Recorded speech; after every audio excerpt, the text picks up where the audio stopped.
Welcome back to Game On, and as we promised, time to bring things locally in what's happening in the MTN 8, which has stormed into the semi-finals, and plenty to talk about in that regard, of course, with Jerry's Kosana sitting alongside me. Great to be in your company, Jelani, but there's something we haven't touched on as yet, in as far as these two teams. Is Stellenbosch now being in the CAF competitions and having to travel and still play against Sundowns over 2 legs, and Sundowns for once being the one team in Lexayo, while Stellenbosch does the travelling and has to balance things out locally and abroad.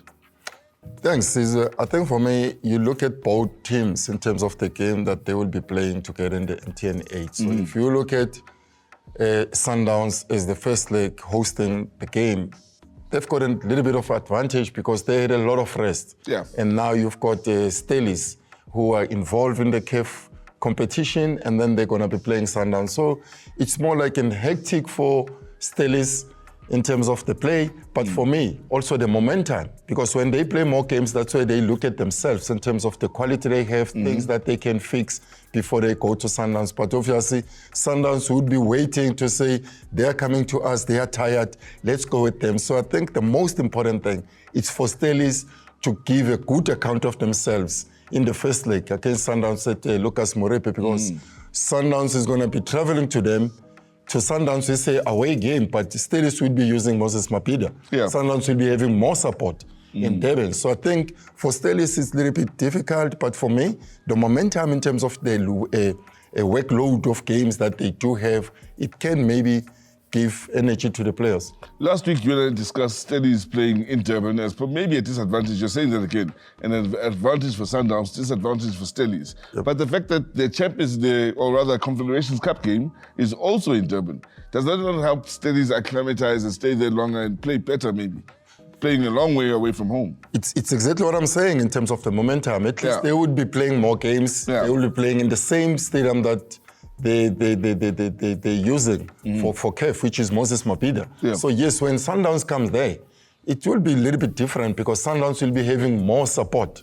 You know, people that will be cheering Sundowns will be better than people that will be there for Stellies. You know, so I think that's where a little bit tricky, because Stellies will know better about the venue they're going to be playing because they've utilized it before, and then Sundowns will be coming there with the support of the people that will be coming to watch them. So yeah, it's going to be a great game. When you talk depth, the Sundowns are had as well.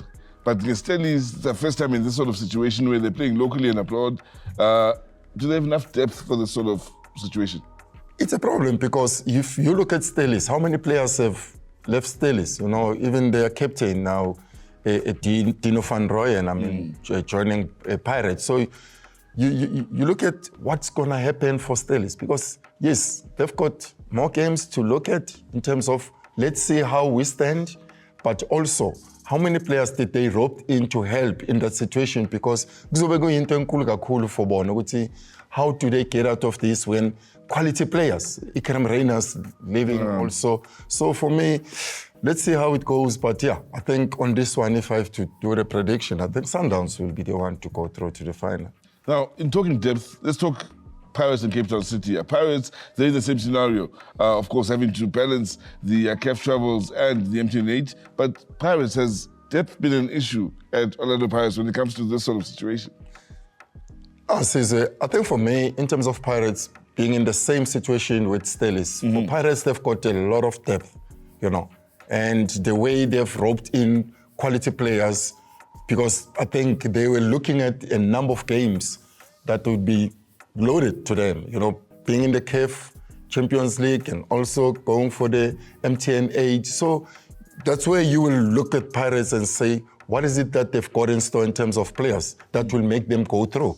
So I think for Cape Town City, they mustn't just relax and say, we're going to catch Pirates when they are tired from the Champions League and then beat them in the first leg. You know, but for Pirates to go to Cape Town, let's hope they do bring something that is stability, but I do believe they do have that because their depth is something which they do have. From a Cape Town City point of view, they have to be looking at an advantage though. They have to be looking at something to get out of the Cape Town leg of the tie. What will that be?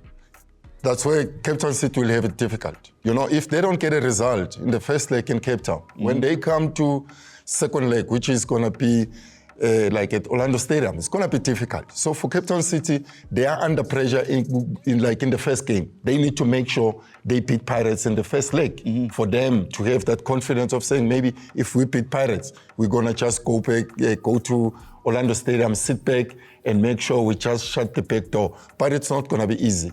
You know, for Pirates, having so much quality, it's going to be difficult for Cape Town City as well to go through. Tell you what, it won't be easy on both sides. Yeah, it won't be easy both ways, but it will be entertaining. You can catch the action right here on SABC Sports. So, time to move on with the show here. And on the other side of this, we come back with Mtokozi Sitube. We talk all things transfer related.